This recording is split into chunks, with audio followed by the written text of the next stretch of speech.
While planning my social realism cross-media package, I used many media technologies including hardware and software technology. I used an iMac in college to help work on my planning. Software programs on the iMac that I used are Photobooth to record my focus group, YouTube to watch trailers that I analysed, and Prezi to complete my initial ideas. When analysing the Fruitvale Station and One Day trailers, I took screenshots of certain shots that I was going to analyse.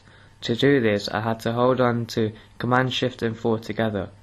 This allowed me to grab a screenshot by just highlighting the shot I wanted to keep. The image is then saved on the desktop as a screenshot.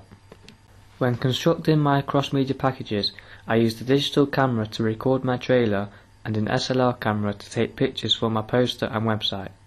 I was also able to record some parts of my trailer using the SLR camera. To help me record my trailer, I used a tripod, which aided me in taking still recordings, panning and tilting the camera to record characters, locations and time lapses.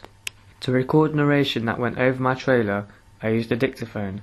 This allowed me to record the narration separately to my trailer, and it also meant that my characters didn't have to speak while acting.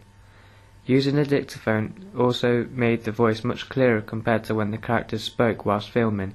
This improved the quality of my trailer. Final Cut played an integral role in aiding me to construct my trailer due to its non-linear format. This means that it is more flexible, as I was able to record my trailer in any order and put it in the order I wanted using the software. I did this by using the selection tool and highlighting the clip and moving it to where I wanted it to be. Another tool that I used on Final Cut was the pen tool. This allowed me to add key points to manipulate sound on my trailer. I used this when altering the sound for my narration whilst it played with the soundtrack. To do this, I had to click on the Toggle Clip Overlays button. This brought up Toggle Clip Overlays. To add key points, I had to select the pen tool and click where I wanted the sound to increase or decrease in volume. I could also change the speed of my recordings and sound. To do this, I highlighted the recording or sound I wanted to change the speed of. I clicked on the Modify button, then Change Speed.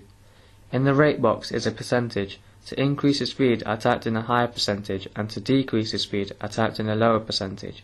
I used this effect at the end of my trailer where I made the recordings faster to create a dramatic and powerful scene to my viewers. I used video transitions whilst editing my trailer, such as fades and cross dissolves.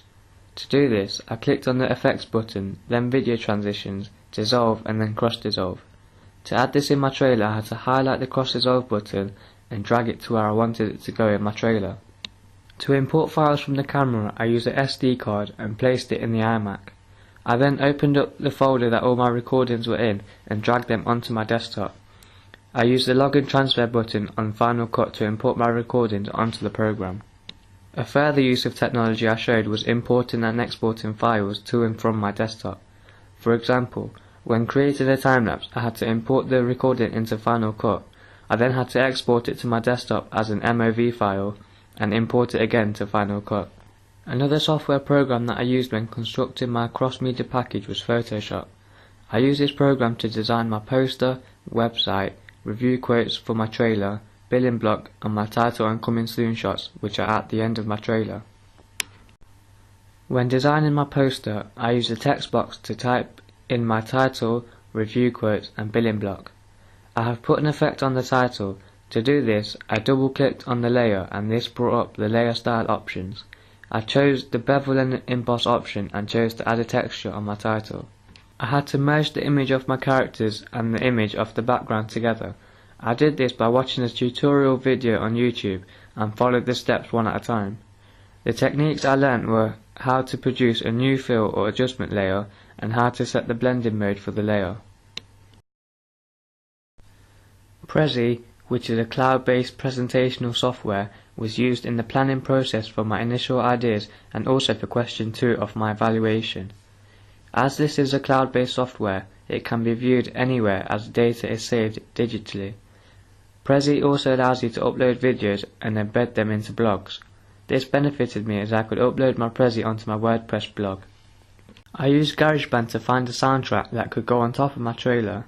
The soundtrack I chose is played at the beginning of the trailer during the disruption phase. GarageBand has copyright-free soundtracks and sound effects. which means that I was able to import them onto Final Cut. For the main soundtrack, I used a website called www.soundclick.com. This website has a list of copyright-free hip-hop beats which could all be used as a soundtrack to a social realism genre trailer. As it was copyright-free, I was able to use the beat from this website and import it onto Final Cut. I posted all of my coursework on WordPress, which is an online blog. This is beneficial to me as it means I can access my blog on my laptop, which also means I can post my work from home and from college.